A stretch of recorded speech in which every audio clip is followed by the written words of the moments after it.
حضرات کے سامنے جس موضوع پر گفتگو کرنا چاہتا ہوں وہ ہے اسلامی انقلاب اور جہاد۔ سامعین محترم، یہ بات تو روز روشن کی طرح واضح ہے، اس کو ہر کس وراکس سمجھ سکتا ہے کہ جس طرح پھول کو خوشبو کی ضرورت ہے، چاند کو روشنی کی ضرورت ہے، سورج کو کرنوں کی ضرورت ہے، آنکھوں کو بصارت کی ضرورت ہے، کانوں کو سماعت کی ضرورت ہے، دلوں کو دھڑکن کی ضرورت ہے، بالکل اسی طرح خدا کی زمین میں خدا کی نظام کی ضرورت ہے، جس کے بغیر امن و امان کا قیام، عدل و انصاف کا قیام، ظلم و جبر تشدد کا اہتمام، تمدن و ثقافت اسلامی کا اہتمام، مساوات و مدارات کا استحکام، اخوت و بھائی چارے کا انتظام مشکل ہی نہیں بلکہ ناممکن ہے، اور موجودہ وقت میں یہ انقلاب اور یہ تبدیلی جہاد کے بغیر ممکن ہی نہیں۔ میرے غیور مسلمانوں، میں سیاست کی ضرورت سے انکار نہیں کرتا، میں تصنیف و تالیف کی افادیت سے انکار نہیں کرتا، میں درس و تدریس کی ثمرات سے انکار نہیں کرتا، میں ارشاد و اصلاح کی فضیلت سے انکار نہیں کرتا، مگر میرے جیارے دوستو،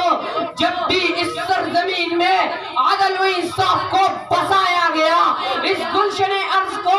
امن کا گہوارہ بنایا گیا، مظلوموں کی دادی رسی کی گئی، انسانوں کی عبادت سے روکا گیا، اور اللہ کی زمین میں اللہ کا نظام نافذ کیا گیا، تو ہر دور میں بعض سرکش وجہ پر لوگوں نے اس کی زور و شور سے مخالفت کی اور اس نظام کی نفاذ کے سامنے اڑ بن گئی، وَيُفْسِدُونَ فِي الْأَرْضِ کا سماعیہ کیا۔ تو اس وقت اللہ جل جلالہ نے ان لوگوں کو دماغ کی درست کرنے کے لیے اور ان کی باطنی خباثت کو صاف کرنے کے لیے اور ان کی معصوم مرض کی علاج کے لیے اور ان کی غرور کو خاک میں ملانے کے لیے جہاد جیسے عمل کو فرض عمل قرار دیا۔ آخر میں اپنا تقریر اس شعر پر ختم کرنا چاہتا ہوں: کتاب کب تک سادہ رہے گی، کبھی تو آغاز باب ہوگا، جنہوں نے بستی اجاڑ ڈالی کبھی تو ان کا حساب ہوگا، سکوت صحرا میں بسنے والوں ضرارتوں کا مزاج سمجھو، ابھی تو اتنی گھٹن بڑھے گی کہ سانس لینا عذاب ہوگا، وہ دن اور تھے کہ ہر ظلم کو محبوب آلائے کہہ کر خوش تھے، اب جو گولی چلے گی راکٹ اس کا جواب ہوگا، وما علینا الا البلاغ۔ حضرات کے سامنے جس موضوع پر گفتگو کرنا چاہتا ہوں وہ ہے اسلامی انقلاب اور جہاد۔ سامعین محترم، یہ بات تو روز روشن کی طرح واضح ہے، اس کو ہر کس وراکس سمجھ سکتا ہے کہ جس طرح پھول کو خوشبو کی ضرورت ہے، چاند کو روشنی کی ضرورت ہے، سورج کو کرنوں کی ضرورت ہے، آنکھوں کو بصارت کی ضرورت ہے، کانوں کو سماعت کی ضرورت ہے، دلوں کو دھڑکن کی ضرورت ہے، بالکل اسی طرح خدا کی زمین میں خدا کی نظام کی ضرورت ہے،